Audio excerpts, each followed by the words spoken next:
Prieš apmastydami ateinančio sekmadienio Evangeliją apie Jėzaus Krikštą, kuris pažymi viešpaties viešosios misijos pradžią, sustokime trumpai ties šios dienos šventę – Epifaniją, apsireiškimų, kai Dievas pasirodo pasauliui. Jėzaus laiku mokiniams ir ypač religingiems žmonėms buvo sunku priimti, kad Dievas per Jėzų atėjo išgelbėti ne tik Izraelį, bet ir kitas tautas. Pagonių pasaulį, net tuos, kurie Dievo visai nepažinojo. Net po Jėzaus prisikėlimo mokiniams nebuvo lengva tai suvokti.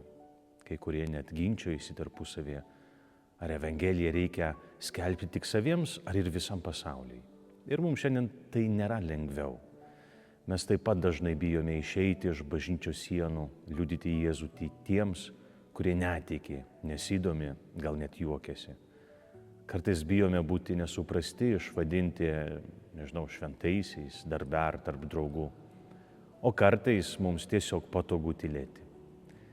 Ir taip šį brangų tikėjimo lobį laikome tik savo, tarsi tikėjimas būtų tik mūsų asmeninis reikalas. Bet štai, kai gimsta Mesijas, kai žvaigždė nušviečia dangų, kai atkeliauja išminčiai iš rytų, Erodas ir visa Jeruzalė sunerimsta. Kol Dievas lieka tolimas, viskas gerai. Bet kai jis ateina arti, kai jis kviečia atsakyti, keistis, gyventi kitaip, tada visi mes trupučiuką turbūt išsigąstame.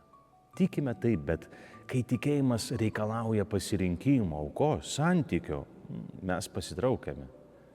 Norime gyventi taip, kaip buvome įpratę, tarsi niekas neįvyko. Koks tada mūsų tikėjimas? Tai tik mintis, tik žodis, tik graži tradicija be tikro susitikimo su Dievu.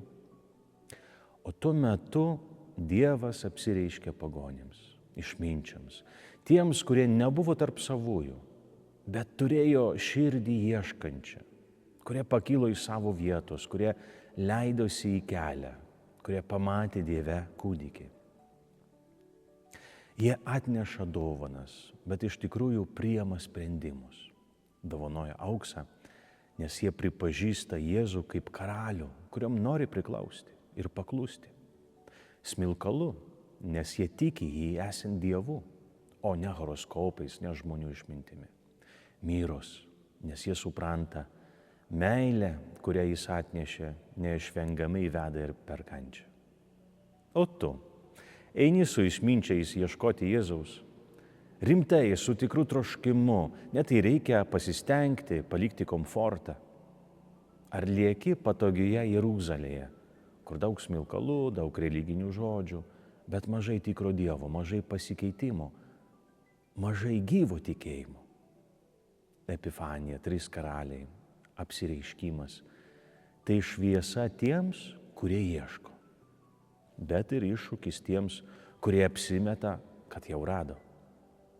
Tebūna ši diena kvietimas ir tau keltis, ieškoti, eiti, duoti atsakymą Dievui, kuris pasirodo. Palaimintos dienos.